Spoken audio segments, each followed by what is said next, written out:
യൂറോപ്പിലെ രാജാക്കന്മാർ ആരാകുമെന്ന് ഇന്ന് രാത്രി നമുക്കറിയാം. ഈ ടൂർണമെന്റിലെ തന്നെ ഏറ്റവും മികച്ച ടീം എന്ന് എല്ലാവരും പറയുന്ന സ്പെയിൻ ശരിക്കും എല്ലാവരെയും ഞെട്ടിച്ചു കളഞ്ഞിരുന്നു.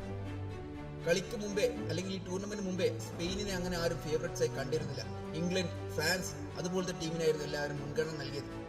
പക്ഷേ സ്പെയിൻ ശരിക്കും ഞെട്ടിച്ചു കളഞ്ഞു, പ്രത്യേകിച്ചും 16-കാരൻ.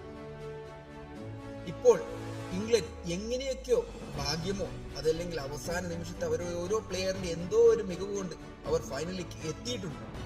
ശരിക്കും ഈ സ്പെയിനിനെ നേരിടാൻ ഇംഗ്ലണ്ടിന് മാത്രമേ സാധിക്കൂ. പേപ്പറിൽ നോക്കുകയാണെങ്കിൽ ഇംഗ്ലണ്ട് ടീം ഒട്ടും പിറകോട്ടല്ല, അത് അവർ തെളിയിച്ചിട്ടുണ്ട്. നെതർലാൻഡ്സിനുള്ള ആ ഒരു ഫസ്റ്റ് ഹാഫ് പെർഫോമൻസിൽ ശരിക്കും ഇംഗ്ലണ്ട് ടീം എങ്ങനെ കളിക്കാൻ സാധിക്കും എന്നവർ കാണിച്ചു. സെക്കൻഡ് ഹാഫിൽ പിന്നെയും പഴയ ഇംഗ്ലണ്ടായി. പക്ഷേ ഈ ഒരു സ്പെയിനിനെ നേരിടണമെങ്കിൽ അവർക്ക് അവരുടെ ഫുൾ പൊട്ടൻഷ്യൽ എടുത്തേ തീരും. അതല്ലെങ്കിൽ ഇംഗ്ലീഷ് മീഡിയ അവരെ വെറുതെ വിടില്ല. കാത്തിരുന്ന് കാണാം.